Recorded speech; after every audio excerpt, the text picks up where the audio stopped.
আমার সংবাদ যিনি প্রচার করেছেন সে আমার বিরুদ্ধে লিখেছে আমি দুবাই থেকে স্বর্ণ পাচারকারী। এই হচ্ছে আমার 20-এর কপি। আপনারা একটু কষ্ট করে এই কপিটা প্রচার করবেন। আর এই হচ্ছে আমার পুরাতন পাসপোর্ট। গত 2 বছরে আমি দুবাই থেকে 7 বার আসা যাওয়া করেছি 6 মাস পর পর। আমি 6 মাস দেশে ছিলাম, 1 মাস ওখানে ছিলাম। 6 মাস দেশে ছিলাম, 1 মাস এসেছিলাম। এটার কারণ হচ্ছে দুবাই শহরে দুবাইয়ের ভিসার মেয়াদ থাকে 6 মাস। 6 মাস ভিসার যদি আমি এন্ট্রি না করি তাহলে আমার ভিসাটা নষ্ট হয়ে যাবে। কোনো রকম আমার ভিসাটা ঠিক থাকার জন্য আমি 2 বছর আপ্রাণ চেষ্টা করেছি।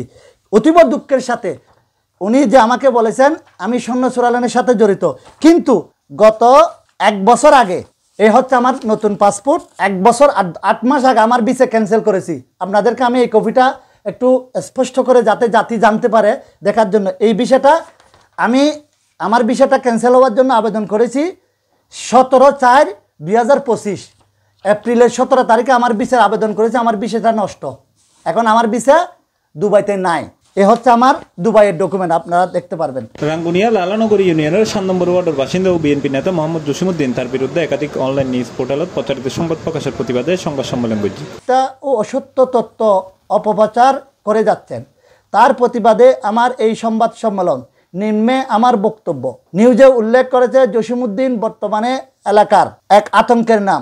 প্রিয় সাংবাদিক ভাইয়েরা, আমি আপনারা জাতির দর্পণ, আপনারা হচ্ছে দেশের শ্রেষ্ঠ গোয়েন্দা সংস্থার আপনাদের উপর ভিত্তি করে পরিচালনা করে। আপনাদের তথ্য মতে আপনাদের সবিনয়ে আমি অনুরোধ করব আপনাদের মাধ্যমে আমার বিরুদ্ধে আনিত অভিযোগ যদি 1005%-এর 1 ভাগও সত্য হয় তাহলে আমি আইনের কাছে স্বেচ্ছায় সুপর্দ হব।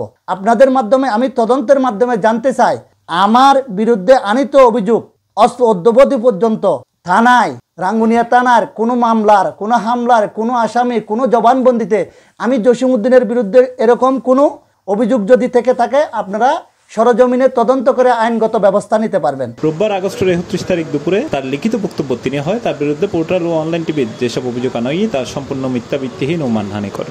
আমার তথ্যগুলো যদি ওনার যে সংবাদ প্রচার হয়েছে সংবাদ প্রচারের সমস্ত তথ্য যদি সঠিক হয়ে থাকে আপনাদের মাধ্যমে আমি আইনের কাছে সুপর্দ হতে চাই। যদি কোনো তথ্য উপাত্ত সঠিক তথ্য দিতে না পারে তাইলে এর বিরুদ্ধে আমি আমার সাংগঠনিক প্লাস আইনগত সমস্ত ব্যবস্থা নিব, যার জন্য আমি আপনাদের সহযোগিতা কামনা করতেছি এবং দেশবাসীর সহযোগিতা কামনা করতেছি। C+ TV Chittagong.